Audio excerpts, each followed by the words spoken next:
नमस्कार। एक बार फिर से आप सभी का तहे दिल से हार्दिक स्वागत है। यूपी पुलिस भर्ती 2022 के अंतर्गत अगर आप असिस्टेंट ऑपरेटर या रेडियो ऑपरेटर की तैयारी कर रहे हैं तो आपके लिए साइंस की क्लास स्टार्ट हो चुकी है। ये हमारी क्लास नंबर खाकी प्रश्न नंबर 58 है। इसके पहले 57 तक मैंने आपको अच्छे ढंग से पढ़ाया है, समझाया है। अगर आपने नहीं देखा तो आप चैनल की प्लेलिस्ट में जाइए। यूपी पुलिस असिस्टेंट ऑपरेटर के नाम से प्लेलिस्ट बनी हुई है, जाकर के आप हर एक क्लास को क्रम के अनुसार देख सकते हैं। या फिर अगर आप हमारे टेलीग्राम से जुड़े हैं तो वहाँ पर भी आपको गाइस क्लास जो है बेहतर ढंग से मिल जाएगी। एक क्रम के अनुसार आपको लिंक मिल जाएगी, जाकर के आप आसानी से देख लीजिएगा। तो आइए आज की इस क्लास की शुरुआत करते हैं मेरे प्यारे भाई। देखो, वो मंजिलें भी सर झुका देंगी जब दमदार तेरी तैयारी होगी। मुट्ठी में होगा तेरा मुकद्दर जब किताबों संग तेरी यारी होगी। मेरे प्यारे भाई, बस आप मेहनत करते रहो। ये मान कर चलो कि आपका सिलेक्शन आपकी मुट्ठी में है। उसे गाइस आपको ढीला बिल्कुल भी नहीं करना है, कसकर पकड़े रखना है। क्योंकि अब आपका सिलेक्शन आपकी मुट्ठी में है, या आपके ऊपर निर्भर करता है आप किस तरीके से मैनेज करते हैं।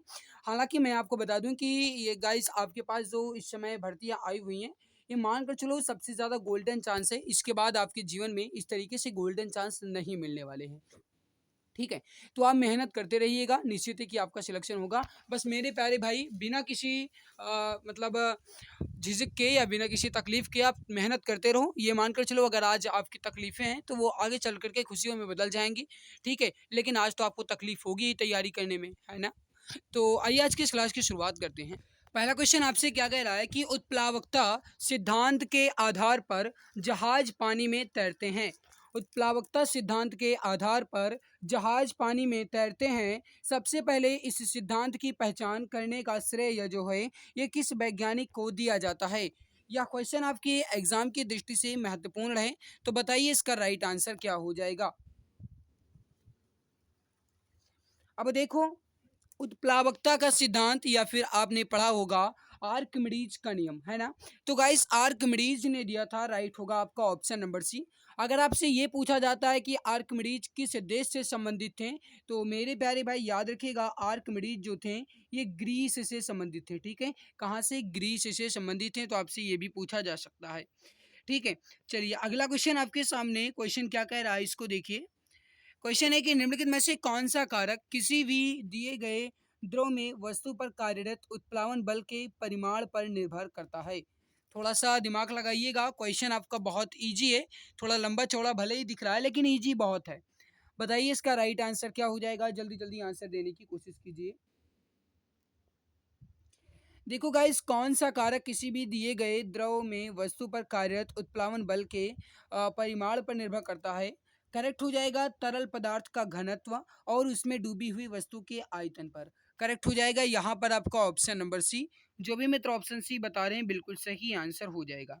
अगला आपके सामने इसको देखिए कि दबाव को डैश डैश डैश से मापा जाता है। अब आपसे ये पूछा गया कि दबाव को हम किससे मापते हैं। द्रव्यमान एवं घनत्व, किए गए कार्य, बल क्षेत्रफल या बल एवं दूरी।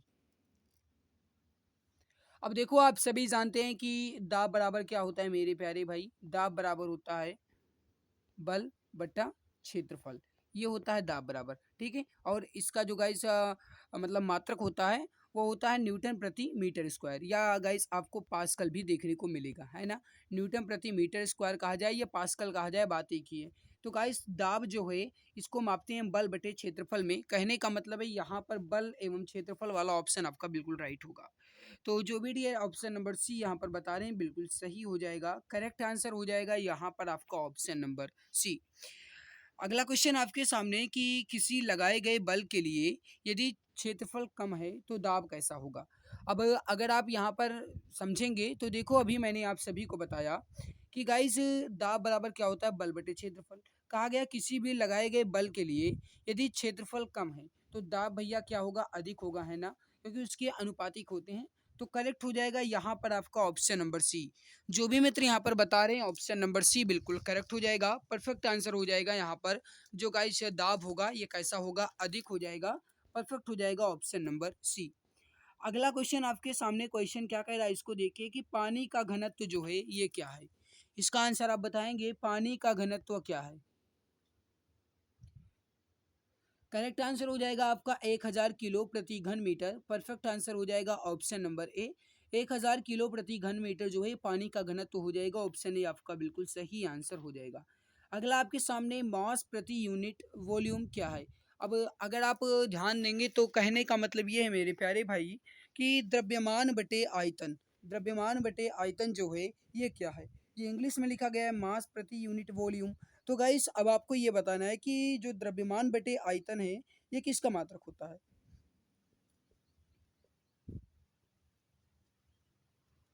अब आप सभी जानते हैं कि बल बल बराबर क्या होता है मेरे प्यारे भाई, ये होता है द्रव्यमान गुणे त्वरण।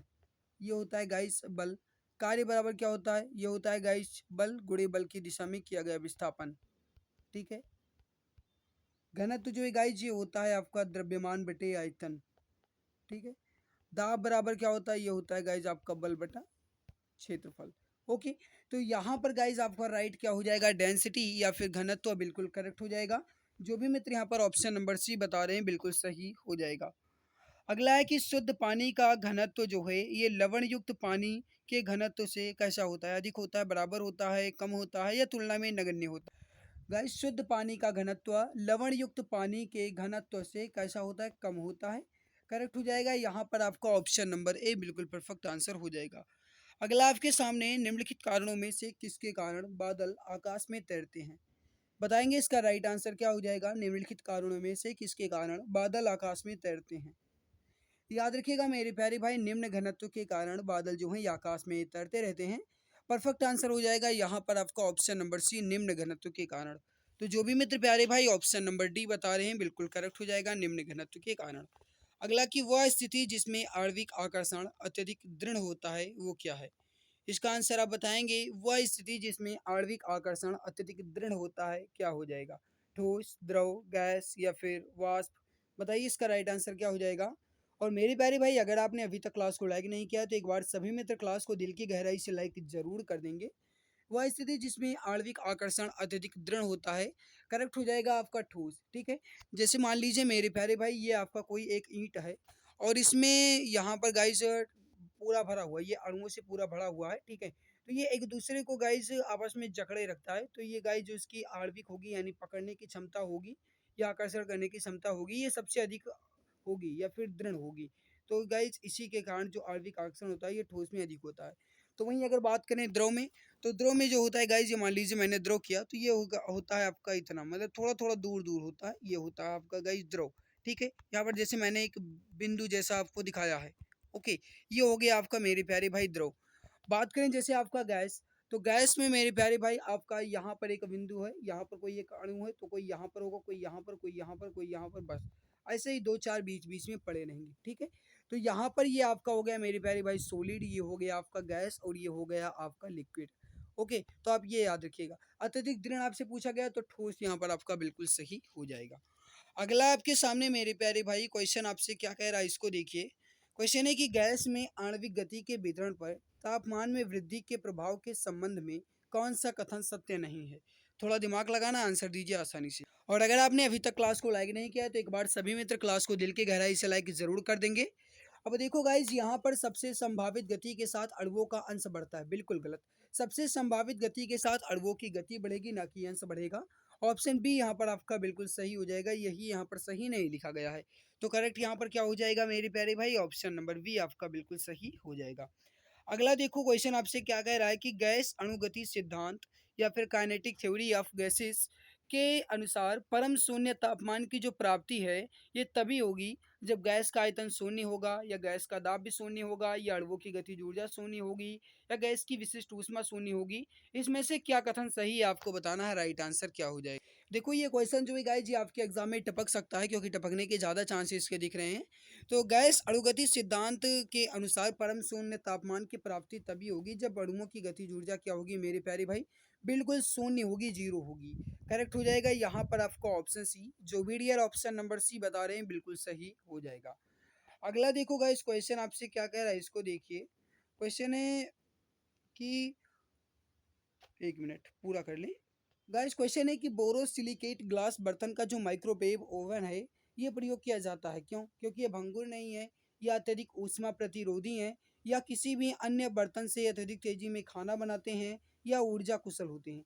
या क्वेश्चन आपके एग्जाम में आ सकता है, क्योंकि थोड़ा टफ लेवल क्वेश्चन आपके सामने नजर आया है। हालांकि गाइस ये नाम मात्र टफ है, लेकिन राइट होगा यहाँ पर आपका जो गाइस बोरोसिलिकेट ग्लास है, इसके बर्तन में माइक्रोवेव ओवन का प्रयोग इसलिए किया जाता है क्योंकि ये अत्यधिक ऊष्मा प्रतिरोधी होते हैं।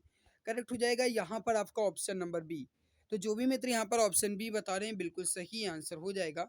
अगला कि इनमें से कौन विद्युत का काफी अच्छा चालक है, मतलब विद्युत का इसमें सबसे अच्छा चालक कौन सा है। आपके एग्जाम में आ सकता है, याद रखिएगा मेरे प्यारे भाई, ग्रेफाइट। ग्रेफाइट का ही प्रयोग जो है गाइज ये पेंसिल में किया जाता है, तो आप याद रखिएगा पेंसिल की जो गाइज नोक होती है वो ग्रेफाइट की ही बनी होती है। ठीक है, तो यहाँ पर आपका ग्रेफाइट जो है ये बिल्कुल सही आंसर हो जाएगा। अगला देखो क्वेश्चन है कि किसी वस्तु या पदार्थ में किसकी उपस्थिति के कारण विद्युत का सुचालक बनता है। किसी भी वस्तु या पदार्थ में किसकी उपस्थिति के कारण विद्युत का सुचालक बनता है। सही आंसर हो जाएगा आपका इलेक्ट्रॉन की, ऑप्शन नंबर सी बिल्कुल राइट हो जाएगा। जो भी मित्र ऑप्शन सी बता रहे हैं बिल्कुल सही आंसर हो जाएगा। अगला देखो, निम्नलिखित में से कौन सा विद्युत का सुचालक नहीं है। ध्यान दीजिएगा, आपसे नहीं है बात कर रहा है, गलती बिल्कुल भी नहीं करेंगे, ध्यान देकर आंसर दीजिएगा। और मेरे प्यारे भाई, अगर आप चैनल पर पहली बार आए हैं तो कृपया चैनल को सब्सक्राइब जरूर कर लीजिएगा, जिससे आपको आने वाली हर लाइव क्लास की नोटिफिकेशन जो है ये आपको टाइम टू टाइम मिला करे। ठीक है, तो कृपया आप चैनल को सब्सक्राइब कर लीजिएगा। अगर आपने अभी तक लाइक नहीं किया है तो एक बार क्लास को दिल की गहराई से लाइक जरूर कर दीजिएगा। विद्युत का सुचालक इसमें कौन सा नहीं है, तो राइट हो जाएगा चीनी मिट्टी के बर्तन, इसमें विद्युत के सुचालक नहीं है, ऑप्शन नंबर ए आपका बिल्कुल सही आंसर हो जाएगा। अगला आपके सामने निम्नलिखित में से कौन विद्युत आवेश का सुचालक है। आपसे ये पूछा गया कि विद्युत आवेश का सुचालक इसमें कौन सा है, बताइए इसका राइट आंसर क्या हो जाएगा। याद रखिएगा मेरे प्यारे भाई, तांबा यहाँ पर जो है ये विद्युत का सुचालक हो जाएगा। करेक्ट आंसर हो जाएगा यहाँ पर आपका ऑप्शन नंबर सी। अगला आपके सामने मेरे प्यारे भाई, निम्नलिखित में से कौन विद्युत चुंबकीय तरंगे हैं। अब आपसे ये पूछा गया कि इसमें विद्युत चुंबकीय तरंगे कौन सी हैं, फटाफट आंसर दीजिए, राइट आंसर क्या हो जाएगा। देखो, विद्युत चुंबकीय किरणें यहाँ पर यक्स रे हो जाएगी, या फिर जिन्हें आप एक्स किरण भी कहते हो। करेक्ट हो जाएगा ऑप्शन नंबर सी। जो भी मित्र ऑप्शन नंबर सी बता रहे हैं बिल्कुल सही आंसर हो जाएगा। अगला आपके सामने किस रंग की तरंग दैर्ध्य या फिर वेवलेंथ जो है ये सबसे कम होती है। सभी जानते होंगे, बताइए इसका राइट आंसर क्या हो जाएगा, फटाफट आंसर दीजिए, परफेक्ट आंसर क्या हो जाएगा मेरे प्यारे भाई। और टेलीग्राम चैनल को ज्वाइन कर लीजिएगा, यहीं पर आपको पीडीएफ मिल जाएगी। किस रंग की तरंग दैर्ध्य या फिर वेवलेंथ सबसे कम होती है, आपसे ये पूछा गया। याद रखिएगा, बैगनी की सबसे कम तो वहीं लाल की सबसे ज्यादा होती है। करेक्ट आंसर हो जाएगा यहाँ पर आपका ऑप्शन नंबर डी बिल्कुल परफेक्ट आंसर हो जाएगा। अगला क्वेश्चन आपके सामने गाइस के नीचे दिया गया चित्र पराश्रव्य तरंगों के कार्य को दर्शाता है, इस तकनीकों को क्या कहते हैं। यहाँ पर आपको एक चित्र नजर आ रहा होगा, ये गाइस एक पराश्रव्य तरंग के कार्य को दर्शा रहा है, और इस चित्र को हम कहते क्या है। देखो, सीटी स्कैन का चित्र तो इस प्रकार होता नहीं है, और गाइस जो एमआरआई हुई या चुंबकीय अनुनाद इमरजेंसिंग है, ये की भी गाइस इसके इस तरीके से नहीं होता है ना। और जो गाइस अल्ट्रासोनिक है, या जिन्हें आप अल्ट्रासाउंड भी कहते हो, तो ये गाइस कुछ इस प्रकार से होता है, तो ऑप्शन नंबर सी यहाँ पर आपका बिल्कुल सही होगा। जो भी मित्र ऑप्शन नंबर सी बता रहे हैं अल्ट्रासोनिक दर्शा रहा है, बिल्कुल करेक्ट हो जाएगा, परफेक्ट आंसर हो जाएगा आपका ऑप्शन नंबर सी। अगला क्वेश्चन आपके सामने मेरे प्यारे भाई, क्वेश्चन क्या कह रहा है कि लंगर डालकर रोकी हुई एक नाव लहरों से घिरी हुई है, जिसका तरंग दैर्ध्य जो है यह 125 मीटर है। चलती तरंगों के चढ़ाव की गति 25 मीटर प्रति सेकंड है। नाव के हिलने की आवृत्ति क्या है। इसके लिए 3-4 सेकंड का समय लो, मान कर चलो गाइस आपको मैं 10 सेकंड का समय देता हूं और आप आंसर दो। लंगर डालकर रोकी हुई एक नाव है, लहरों से घिरी हुई है, तरंग दैर्ध्य लहरों की 125 मीटर, तरंगों के चढ़ाव की जो गति है ये 25 मीटर प्रति सेकंड है, नाव के हिलने की आवृत्ति आपसे पूछा गया है। यहाँ पर आप समझ सकते हो मेरे प्यारे भाई, जो इसकी तरंग दैर्ध्य दी गई है या लैम्डा दिया गया है, ये कितना दिया गया है, लैम्डा बराबर दिया गया है आपको 125 मीटर। वेग आपको v बराबर दिया गया है 25 मीटर प्रति सेकंड। ठीक है, आपसे तरंगों की आवृत्ति पूछी गई है। अब मेरे प्यारे भाई, यहाँ पर आपको फॉर्मूला लगा देना है, एन इज अकल टू जो गाइस वेग है और वो, और यहाँ पर आपका गाइस जो आवृत्ति है वो। ठीक है, आवृत्ति आपकी कितनी, तरंग दैर्ध्य आपकी कितनी दी गई है, तरंग दैर्ध्य आपकी दी गई है जो गाइस लैम्डा है। अब v यहाँ पर आपका है 25, और यहाँ पर आपका हो जाएगा 125, तो 25 से कम 25, 25 पंचे 125, तो यहाँ पर आपका 1/5 1 बट्टे 5। अब 5 का आप 1 से भाग देंगे तो पॉइंट लग जाएगा 0, और 5 कम 5 और 20 पंचे 100। मतलब आपका ऑप्शन नंबर ए जो है ये बिल्कुल सही हो जाएगा। जो भी यहाँ पर ऑप्शन ए बता रहे हैं बिल्कुल सही आंसर हो जाएगा। अगला देखो, क्वेश्चन है कि यदि किसी ध्वनि तरंग की आवृत्ति 50 हर्ट्ज है तो इसका आवर्तकाल ज्ञात करना है आपको। बताइए इसका राइट आंसर क्या हो जाएगा। आपको गाइस यहाँ पर फ्रीक्वेंसी दी गई है, आपसे यहाँ पर टाइम पीरियड पूछा गया है। देखो, ध्वनि तरंग की आवृत्ति, आवृत्ति मतलब यहाँ पर गाइस आपको एन दिया गया है और आपसे टी पूछा गया है। आप सभी जानते हैं एन इज इक्वल टू मतलब t is equal to 1/n होगा, क्योंकि गाइस जो आवृत्ति होती है ये आवर्तकाल का व्युत्क्रम होती है ना। तो यहाँ पर आपका जो गाइस आवर्तकाल है टी वो हो जाएगा 1/n। 1 यहाँ पर आपका यन आपका 50, 50 से इसको भाग दीजिए, कितना आ जाएगा आपका 0.02 है ना। तो राइट हो जाएगा यहाँ पर आपका ऑप्शन नंबर बी बिल्कुल परफेक्ट आंसर हो जाएगा। अगला आपके सामने कि कण विक्षोभ के प्रसार की दिशा के लंबवत ऊपर और नीचे दोलन करते हैं, यह किस प्रकार की तरंगों की चर्चा की गई है। अब आपको ये बताना है कि कण विक्षोभ जो है या फिर इसके प्रसार की जो यह दिशा है ये लंबवत ऊपर नीचे दोलन करते रहते हैं, और ये किस प्रकार की तरंगों की यहाँ पर चर्चा कर रहा है। इसका आंसर आप बताइए। बताइए इसका राइट हो जाएगा जो वो हो जाएगा गाइस अनुप्रस्थ, ऑप्शन नंबर डी यहाँ पर आपका बिल्कुल परफेक्ट आंसर हो जाएगा।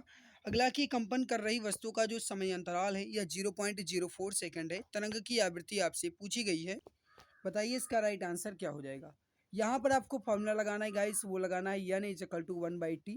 यहाँ पर आपसे आवृत्ति पूछी गई तो यहाँ पर आप 1/t यानी 1/0.04 लिख दीजिए। यहाँ से पॉइंट हटाइए, यहाँ पर जीरो बढ़ाइए, और यहाँ पर गाइस आप दोबारा 2 डिजिट है तो 2 जीरो बढ़ाइए। 4 एकम 4, 4 25 सही हम 100 यानी 25 चौका 100, तो 25 हर्ट्ज यहाँ पर आपका बिल्कुल राइट हो जाएगा। जो भी मित्र यहाँ पर 25 हर्ट्ज बता रहे हैं बिल्कुल सही होगा। हर्ट्ज जो है गाइस ये आवृत्ति का मात्रक होता है। करेक्ट आंसर हो जाएगा यहाँ पर आपका ऑप्शन नंबर बी। जो भी मित्र ऑप्शन बी बता रहे हैं बिल्कुल सही आंसर हो जाएगा। अगला कि किसी ध्वनि तरंग की आवृत्ति वी आवर्तकाल टी है तो इसके बीच में संबंध क्या होगा। अभी आपने गाइज इसका फॉर्मूला भी लगाया, इसी प्रकार आपने एक सवाल भी लगाया, क्योंकि गाइज आपने अभी देखा कि आवृत्ति जो है गाइज ये आवर्तकाल का अनुपात होती है, यानी एन इज इक्वल टू आपका 1/t। अभी आपने फॉर्मूला लगाया तो राइट हो जाएगा N is equal to 1/t। यहाँ पर आपका बिल्कुल सही हो जाएगा। जो भी मित्र ऑप्शन नंबर सी बता रहे हैं बिल्कुल सही आंसर हो जाएगा। मेरे प्यारे भाई, अगर आपने अभी तक क्लास को लाइक नहीं किया है तो एक बार लाइक जरूर कर दीजिएगा। जो भी मित्र चैनल पर पहली बार आए हैं वह सब्सक्राइब कर लेंगे ताकि आने वाली हर लाइव क्लास की नोटिफिकेशन आपको टाइम टू टाइम मिला करे। ध्वनि तरंग जो है गाइस जी किसमें यात्रा नहीं कर सकती। 1000 बार मैंने आपको पढ़ाया है, अगर अच्छे ढंग से आपने देखा होगा हर एक क्लास को तो आप इसका आंसर आसानी से बता सकते हैं। देखो, ध्वनि सबसे तेज गति करती है तो वो गाइस स्टील में, या कहा जाए तो ठोस में, और अगर कहा जाए गति किसमें नहीं करेगी तो निर्वात के माध्यम में वो संचरण बिल्कुल भी नहीं कर सकती है, क्योंकि ध्वनि को गाइस गति करने के लिए किसी न किसी माध्यम की आवश्यकता होती है, और सबसे अधिक गति करेगी तो ठोस माध्यम में वो गति करती है। कहीं कहीं आपको इस्पात ऑप्शन मिलेगा, कहीं आपको ठोस ऑप्शन मिलेगा, तो कहीं आपको स्टील ऑप्शन मिल जाएगा। ठीक है, तो आप याद रखिए कि गाइस ठोस में सबसे अधिक मात्रा में या सबसे तेज गति से गति होती है ध्वनि। ओके, और निर्वात में गति ही नहीं कर सकती। अगला निम्नलिखित में से कौन सा असत्य है ध्वनि तरंगों, मतलब ध्वनि तरंग के बारे में इसमें कौन सा कथन असत्य दिया गया है। अब देखो मेरे प्यारे भाई, ध्वनि तरंगे कैसी तरंगे हैं। जब देखो, जब तरंगे यहाँ पर बात की गई तो दाब का मतलब ही नहीं होगा, और आप सभी जानते हैं कि ध्वनि तरंग जो है गाइस या विद्युत चुंबकीय तरंग तो है नहीं, है ना, अनुदैर्ध्य आंतरिक हो जाएगा। लेकिन ऑप्शन नंबर सी यहाँ पर आपका असत्य हो जाएगा। ऑप्शन सी यहाँ पर आपका बिल्कुल राइट हो जाएगा। निम्नलिखित में से कौन सी ध्वनि तरंग की विशेषता नहीं है, इसका आंसर आपको बताना है। निम्नलिखित में से कौन सी ध्वनि तरंग की विशेषता नहीं है, फटाफट आंसर दीजिए इसका। देखो, आयाम भी ध्वनि तरंग में होता है, समयावधि, आवृत्ति भी, गति भी, लेकिन घनत्व तो इसमें नहीं होता है। तो ऑप्शन नंबर डी यहाँ पर आपका बिल्कुल सही हो जाएगा। जो भी मित्र ऑप्शन डी बता रहे हैं बिल्कुल सही आंसर हो जाएगा। अगला की ध्वनि तरंगे कैसी तरंगे होती हैं। अभी आपने देखा मेरे प्यारे भाई, ध्वनि तरंग जो है यह एक प्रकार की यांत्रिक तरंग होती है, मैकेनिकल। ऑप्शन नंबर डी बिल्कुल परफेक्ट हो जाएगा। जो भी ऑप्शन डी बता रहे हैं बिल्कुल सही आंसर हो जाएगा। अगला, ध्वनि तरंग का आयाम जो है ये किस पर निर्भर करता है, फटाफट आंसर दीजिए। इसका परफेक्ट आंसर क्या हो जाएगा। ध्वनि तरंग का आयाम जो है ये किस पर निर्भर करता है मेरे प्यारे भाई, वस्तु को कंपन कराने में जो प्रयुक्त बल होगा उस पर निर्भर करेगा। ऑप्शन डी यहाँ पर आपका बिल्कुल सही हो जाएगा। जो भी मित्र ऑप्शन नंबर डी बता रहे हैं बिल्कुल सही आंसर हो जाएगा। अगला आपके सामने है कि किस भौतिक वैज्ञानिक के सम्मान में ध्वनि की आवृत्ति के एसआई इकाई या फिर एसआई मात्रक को नाम दिया गया है। अब अगर आप जानते होंगे ध्वनि की आवृत्ति का मात्रक क्या होता है मेरे प्यारे भाई, हर्ट्ज या फिर जिन्हें हम एचजेड से प्रदर्शित करते हैं। तो यहाँ पर आप खुद देख सकते हो गाइस, हर्ट्ज जो है ये सबसे अंत में लिखा गया है, हेनरिक रुडोल्फ हर्ट्ज। तो हेनरिक रुडोल्फ हर्ट्ज के सम्मान में ध्वनि की आवृत्ति का जो अस्थायी मात्रक गाइस ये हर्ट्ज नाम दिया गया है। तो राइट हो जाएगा यहाँ पर आपका ऑप्शन नंबर बी। जो भी मित्र ऑप्शन नंबर बी बता रहे हैं बिल्कुल सही आंसर हो जाएगा। अगला आपके सामने इनमें से कौन से माध्यम के घनत्व में किसी भी ध्वनि तरंग के एक संपूर्ण दोलन करने में लगने वाला समय है? थोड़ा समझने के बाद आंसर दीजिएगा। गाइस देखो, ध्वनि तरंगों के एक संपूर्ण दोलन को पूरा करने में लगने वाले समय को हम टाइम पीरियड या आवर्तकाल कहते हैं। करेक्ट आंसर हो जाएगा यहाँ पर आपका ऑप्शन नंबर ए। जो भी मित्र प्यारे भाई ऑप्शन नंबर ए आवर्तकाल बता रहे हैं बिल्कुल सही आंसर हो जाएगा। अगला है, ध्वनि जो है यह संचरण कर सकती है। यह क्वेश्चन आपके एग्जाम के पॉइंट ऑफ व्यू से काफी ज्यादा इंपॉर्टेंट है। अब देखो गाइस, ध्वनि जो है ये सबसे अधिक मात्रा में ठोस, द्रव और उसके बाद गैस, यानी सभी विकल्प में यहाँ पर आपका राइट होगा। अगर निर्वात इसमें शामिल कर दिया जाता तब आपका सभी विकल्प बिल्कुल भी सही नहीं होता। ठीक है, निर्वात इसमें दिया नहीं गया तो द्रव में भी, गैस में भी, ठोस में भी संचरण कर सकती है। ऑप्शन नंबर ए यहाँ पर आपका बिल्कुल सही आंसर हो जाएगा। अगला, की ध्वनि के संचरण के लिए आवश्यक माध्यम में क्या क्या होना चाहिए? देखो, ध्वनि को संचरण करने के लिए हमें ठोस मिल जाएगा तो भी ध्वनि चली जाएगी, गैस मिल जाएगा तो भी चली जाएगी, और द्रव मिल जाएगा तो भी ध्वनि चली जाएगी। मतलब किसी न किसी एक माध्यम की आवश्यकता होती है। अब गाइस, निर्वात तो कोई माध्यम होता नहीं है, तो निर्वात अगर है तो ध्वनि संचरण नहीं करेगी, और बल्कि जो भी गाइस माध्यम है सभी में ध्वनि जो है संचरण कर सकती है ना। तो यहाँ पर इनमें से सभी वाला ऑप्शन आपका बिल्कुल राइट होगा। जो भी ऑप्शन नंबर डी बता रहे हैं बिल्कुल सही आंसर हो जाएगा। अगला गाइस, यहाँ पर क्वेश्चंस मैंने कंप्लीट कर लिए हैं। अगर आपको हमारी मेहनत अच्छी लगी है तो कृपया लाइक ज़रूर कीजिएगा, और अगर आप चैनल पर पहली बार आए हैं तो कृपया सब्सक्राइब कर लीजिएगा, ताकि आने वाली हर लाइव क्लास की नोटिफिकेशन आपको टाइम टू टाइम मिला करे। ठीक है, तो अगर आप चैनल पर पहली बार आए हैं तो सब्सक्राइब कीजिएगा, और इस क्लास को अपने मित्र तक शेयर जरूर कर दीजिएगा, ताकि उन्हें भी इसका बेनिफिट मिल सके। हमारी मेहनत आपको कैसी लगी, इसका गाइस जो राय है या अपनी जो गाइस उत्तर है, या फिर गाइस आपके मन में जो भी हमारे प्रति राय हो उसका आंसर जरूर बताइएगा। ठीक है, और मैं आप सभी से क्वेश्चंस और पूछना चाहता हूँ कि जो गाइस प्रकाश है, आ, इसकी जो गाइस वायु में गति है ये कितनी होती है? प्रकाश का वायु में गति कितना होता है? आपसे मैं क्वेश्चन पूछ रहा हूँ, इसका आंसर आपको कमेंट सेक्शन में देना है। तो आज की इस बेहतरीन लाजवाब क्लास में इतना ही, मिलते हैं दूसरी नई क्लास में, तब तक के लिए बहुत बहुत धन्यवाद।